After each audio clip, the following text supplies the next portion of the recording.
അടുത്ത് പറവൂരാണ്, പുന്നപ്രയാണ്. ഈ ബിസിനസ്സിലേക്ക് വരുന്നത് 11 വർഷം മുമ്പാണ്. ഈ ജനുവരി ആകുമ്പോൾ 12 കൊല്ലം ഈ കമ്പനിയിൽ.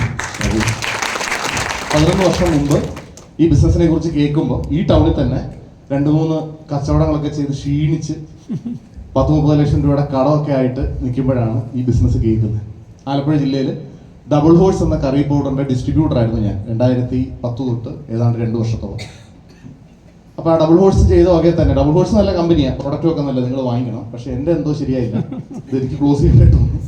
അത് കഴിഞ്ഞ് 6 മാസം വെറുതെ ഇരുന്നു പറഞ്ഞാൽ ഒരു 15 ലക്ഷം രൂപ നഷ്ടപ്പെടുമ്പോൾ ഒരു വിഷമം ഉണ്ടാവുമല്ലോ.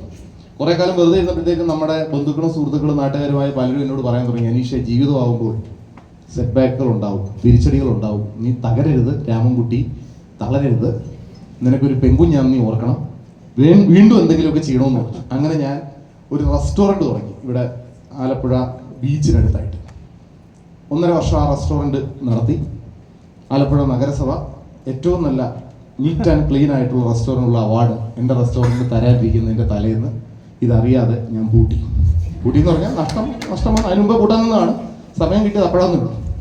ഇനി അവാർഡ് കിട്ടിയാലും സംഭവിക്കാൻ കൂടെ ആലപ്പുഴ നഗരത്തിലെ ഏറ്റവും നീറ്റ് ആൻഡ് ക്ലീൻ റെസ്റ്റോറൻറ്റ് കച്ചവടം ഇല്ലാതെ കൂട്ടി എന്നായിരിക്കും വാർത്ത വരാൻ പോകുന്നത്.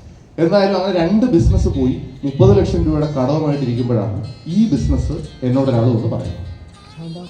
അപ്പോൾ ഈ ഡയറക്ട് സെല്ലിംഗ് എന്ന് പറഞ്ഞ ബിസിനസ്, ഇങ്ങനൊരു ബിസിനസ്സിനകത്തൂടെ വലിയ പ്രതീക്ഷയൊന്നും എനിക്കില്ല. കാരണം ഞാൻ വലിയ വിശ്വാസത്തോടും പ്രതീക്ഷയോടും എൻ്റെ വീടിൻ്റെ ആധാരം വെച്ച് പണയം വെച്ച് തുടങ്ങിയ 2 ബിസിനസ്സുകളാണ് എന്നെ അവിടെ എത്തിച്ചത്, ആ 30 ലക്ഷത്തിൻ്റെ കടത്തിലെത്തിച്ചത്. നാളെ നേരം എടുക്കരുതേ എന്ന് ആത്മാർത്ഥമായി പ്രാർത്ഥിച്ചുകൊണ്ട് ഞാൻ ഉറങ്ങുന്ന സമയങ്ങളായിരുന്നു 2014. അങ്ങനെ ഒരു പ്രതീക്ഷയില്ലായിരിക്കുമ്പോൾ എൻ്റെ ഒരു സുഹൃത്ത് വന്ന് ഈ ബിസിനസ്സിനെ കുറിച്ച് പറഞ്ഞു.